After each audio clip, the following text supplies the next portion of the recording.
vuelta, estamos otra vez aquí, como en las vueltas de clase, los niños han vuelto a clase. Y nosotros volvemos a comer para llevar. Nosotros hemos vuelto aquí, hemos tomado unos meses de vacaciones. Sí. Hoy me ha preguntado Teo por la mañana, mamá, ¿hoy qué trabajo tienes que hacer? Le digo, cariño, hoy vamos a grabar el podcast. Y dice, hoy nosotros no estamos, que estamos en el cole. Ellos quieren salir en el podcast ahora también. Pero bueno, como digo, ha habido unos meses con un montón de cosas en la iglesia. Campamento de niños, campamento de jóvenes.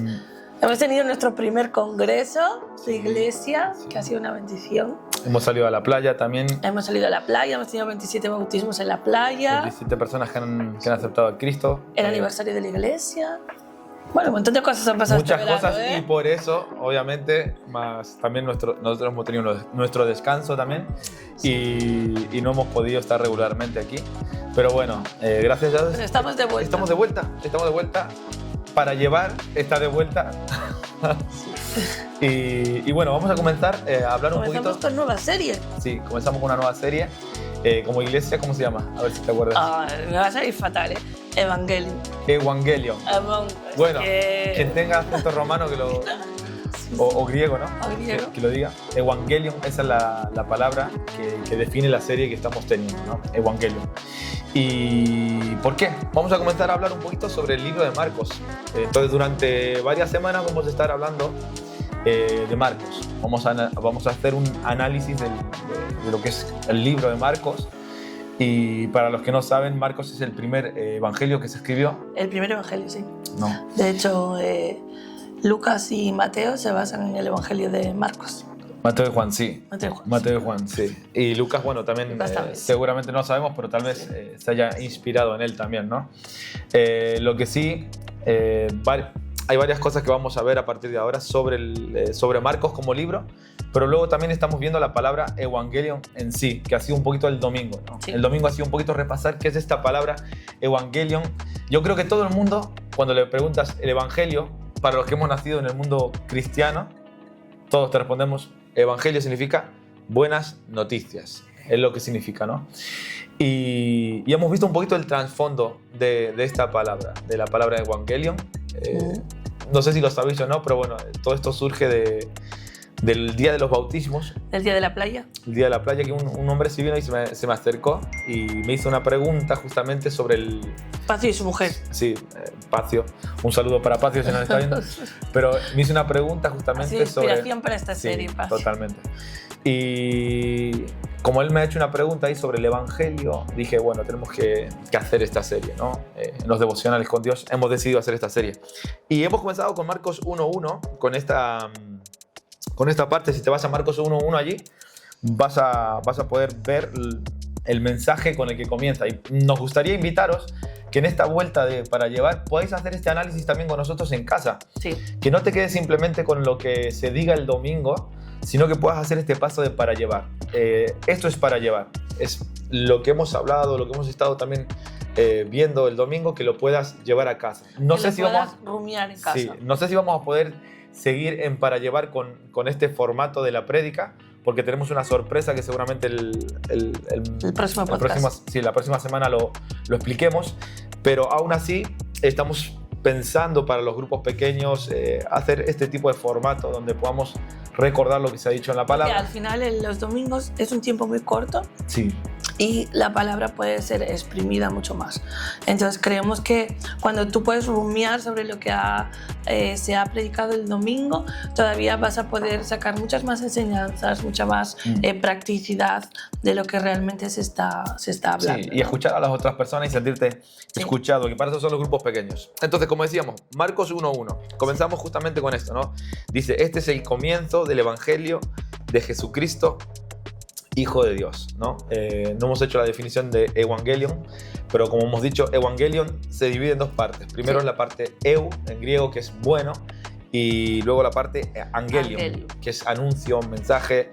De ahí esta palabras como ángel, ¿no? Que son palabras que hablan de mensajero, Mensajero. etc. Entonces, ¿qué piensas de esto? Cuando tú lees comienzo del Evangelio de Jesucristo, Hijo de Dios, ¿quién lo va a leer hoy en día? Cuando tú lo lees hoy en día, cualquier persona que lo lee como un versículo superficial, ¿no? Es como que te da paso a lo que realmente importa.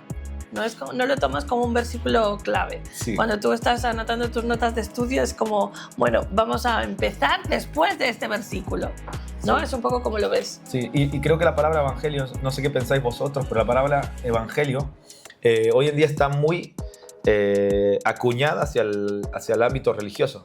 Nadie piensa en evangelion o evangelio como algo de otro lado. No, todo el mundo dice, bueno, evangelio viene del cristianismo, viene de aquí, y nosotros mentalmente o históricamente, culturalmente, la asociamos a eso, ¿no?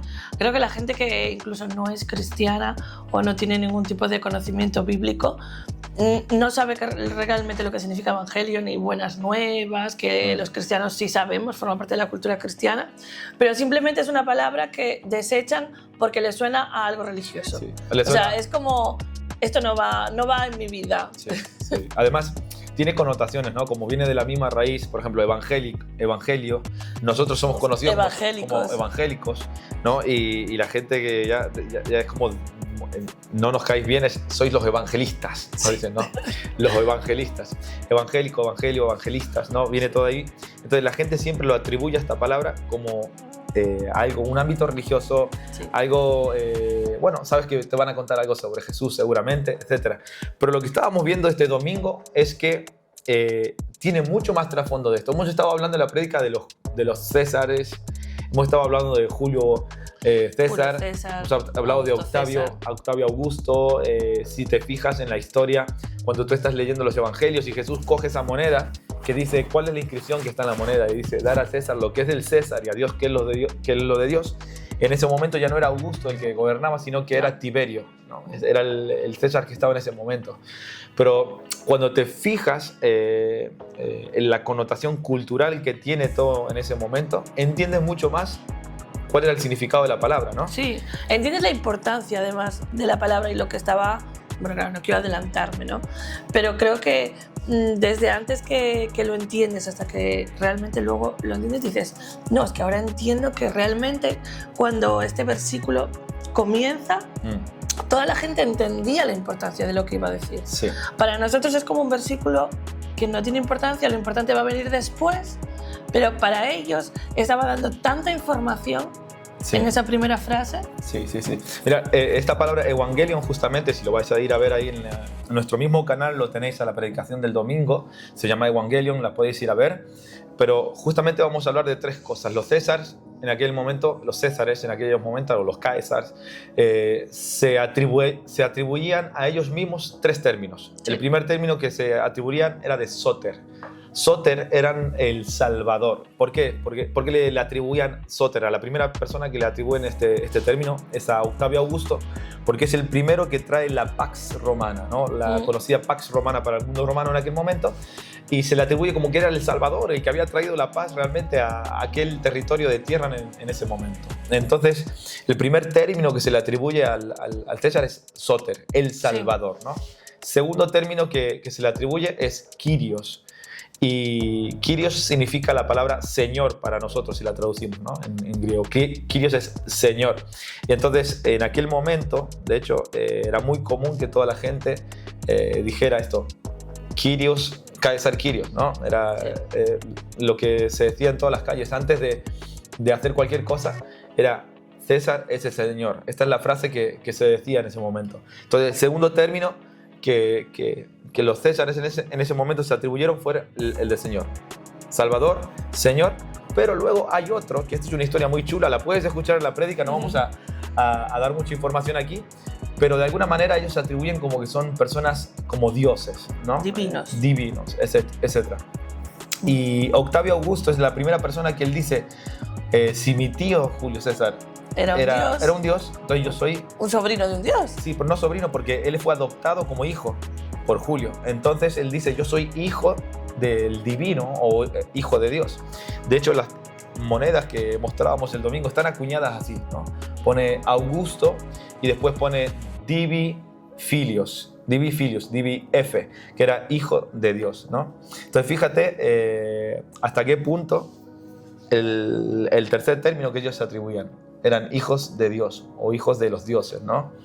Se convertían en divinidades. Y si lees Marcos, justamente esa parte que hemos comenzado a leer en Marcos 1.1, yo casi me la sé de memoria. En griego es Argetou Evangelion Jesucristo, Hijo Theos.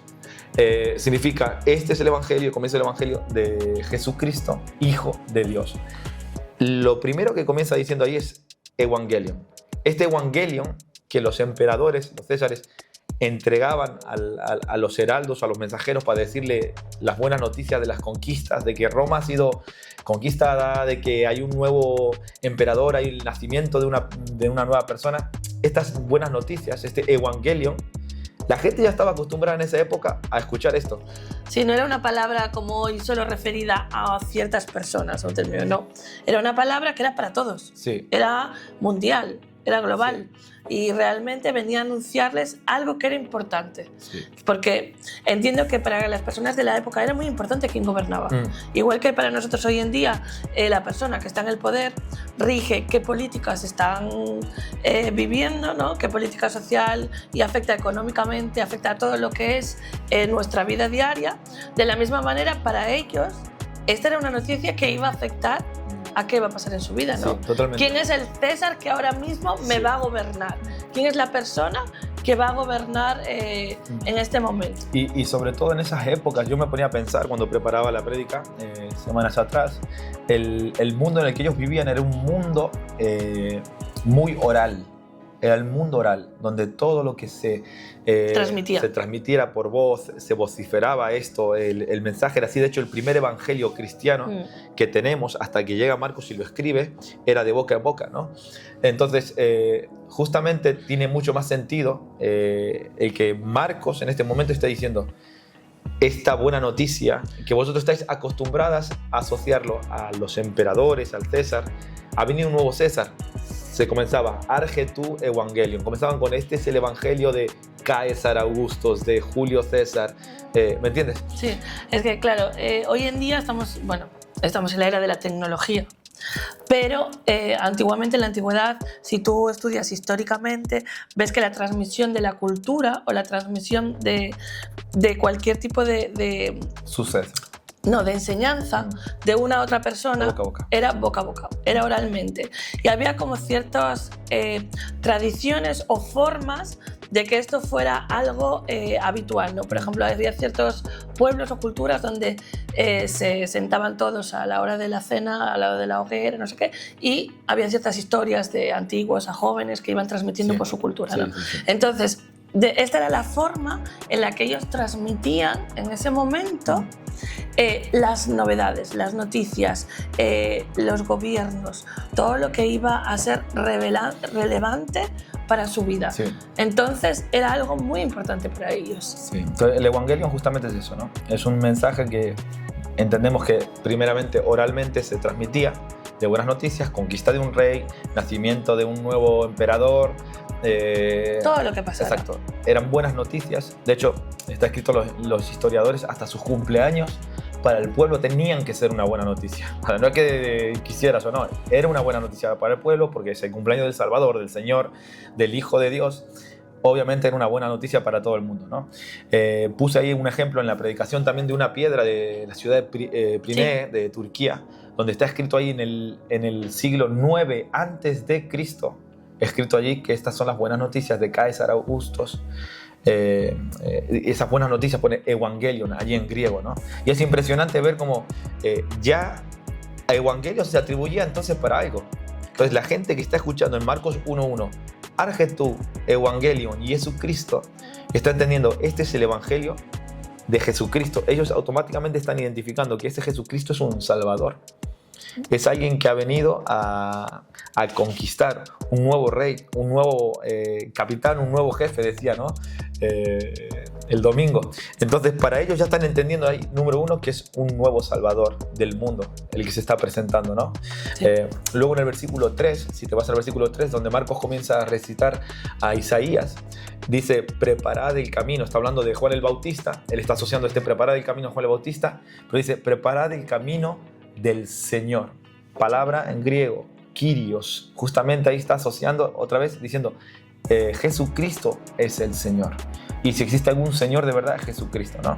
Y luego también, aparte, en el bautismo de Jesús, que está en el versículo 11, si te fijas, ahí comienza a hablar, este es mi Hijo amado, Dios mismo, con una representación de la paloma, la voz que sale del cielo, Dios mismo diciendo, mi verdadero Hijo es este, ¿no? Entonces, para ellos, para el lector de a pie de aquella época, era algo... lo estaban entendiendo todo. Estaban diciendo, wow, o sea, realmente César, o a quien yo atribuyo mi adoración hasta el día de hoy, porque el César recibía adoración, no es la persona que dice es, ¿no? Aquí viene el verdadero Salvador. Exacto. Aquí está el Salvador, este es el Señor. Y este realmente es Hijo de Dios. Hijo de Dios. Porque Dios mismo lo está reclamando como su Hijo.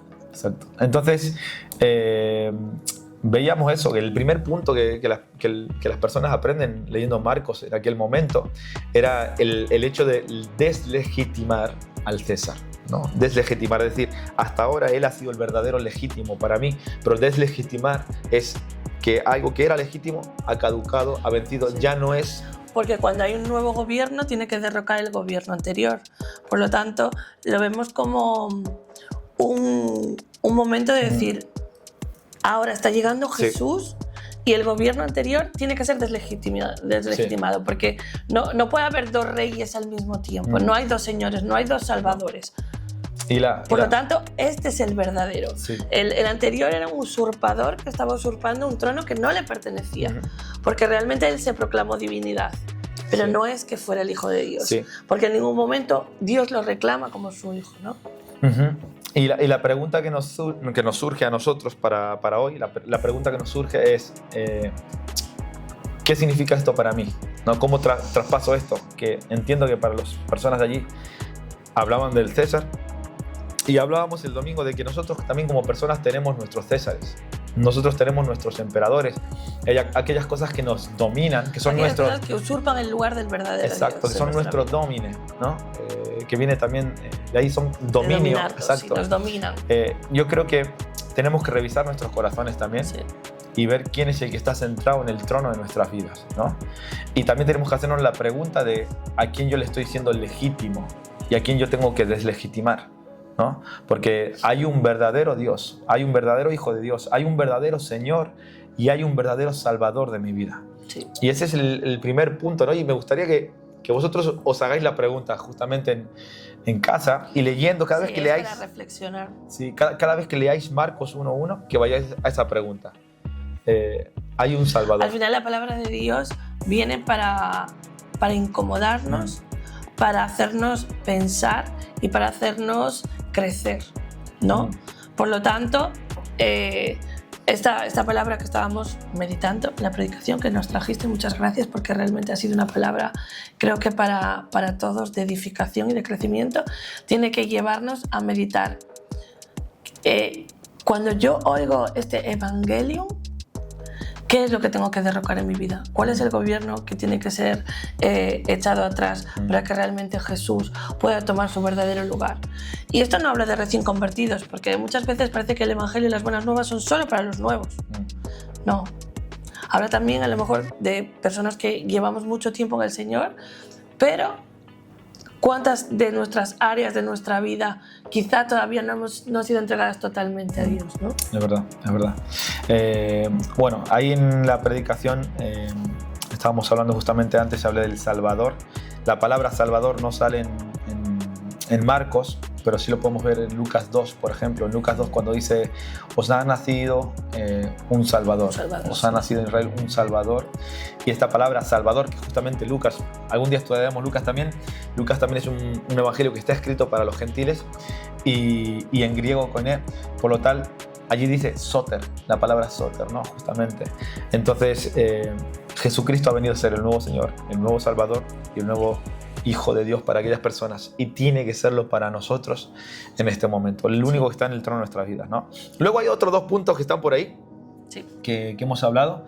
El tiempo ha llegado. ¿Qué es lo que más te gustó de esta parte cuando hablamos de que el tiempo ha llegado? Es la primera palabra de Jesús en Marcos 1:1, versículo 11, lo puedes ir a ver allí, versículo 14, dice, el tiempo ha llegado. Sí, pues yo voy a ser muy sincera, pensaba que muchas veces, y es cierto, y Dios es amor, y lo presentamos como un Dios amoroso, pero las primeras palabras de Jesús en el Evangelio de Marcos, el primero de los evangelios sinópticos que se escribe, no son quizás súper amorosas, son más de arrepiéntete, es el tiempo de urgencia, de oye, despierta, ¿sabes?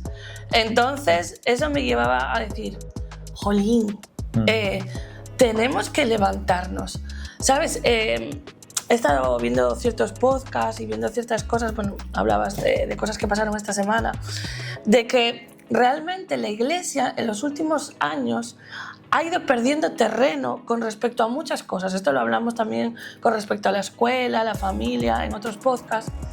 Pero la Iglesia se ha posicionado como algo alternativo, externo a todo lo que es la política, la familia, el colegio. Entonces hemos ido perdiendo terreno. ¿Y qué pasa cuando alguien pierde terreno? Que hay otra persona que gana terreno. Entonces, en este caso, cuando la Iglesia, que es el cuerpo de Cristo, pierde terreno, el enemigo gana terreno. Totalmente.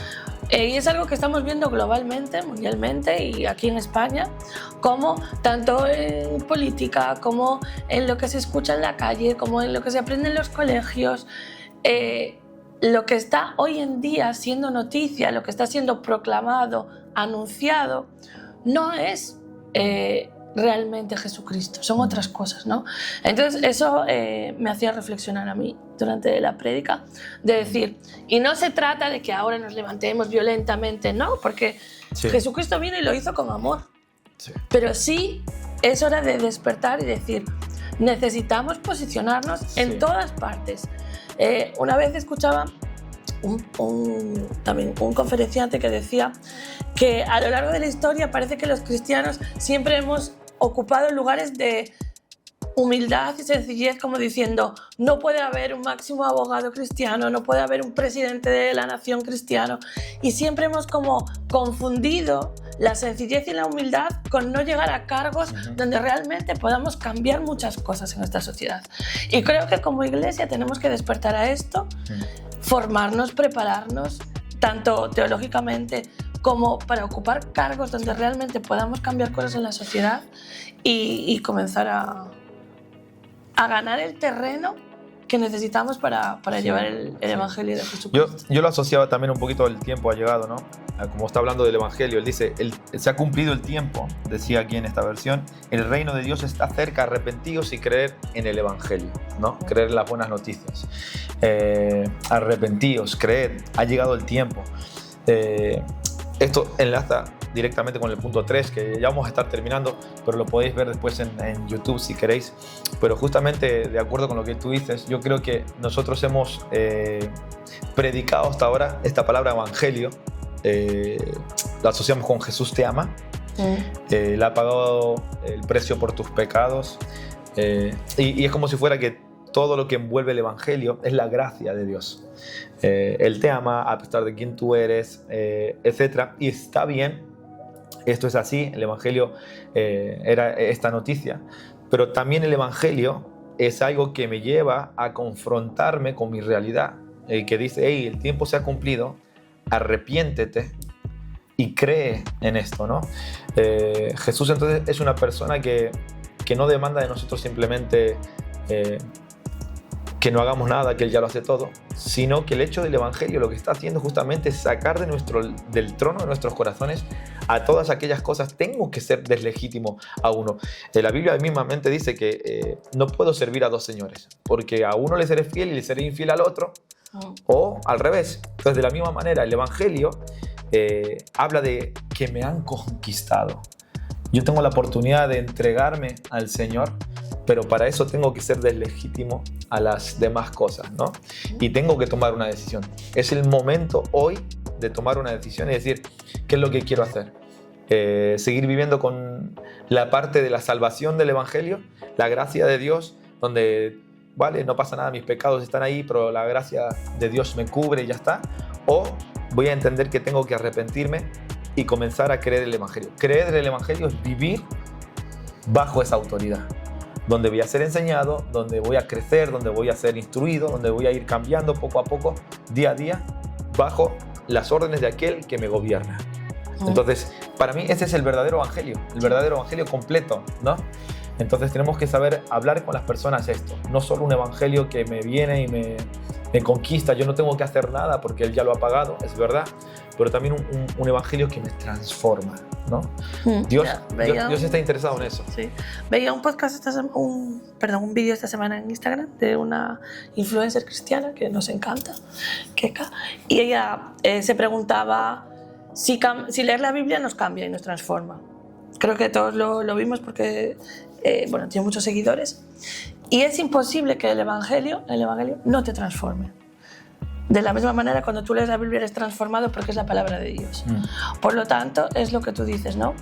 Yo me convierto, tengo una gracia que cubre mis pecados, es un primer paso, perfecto, la salvación no se pierde, pero a partir de ahí, la palabra de Dios, el Evangelio me transforma. Y ella hablaba de, nos convierte en mejores personas.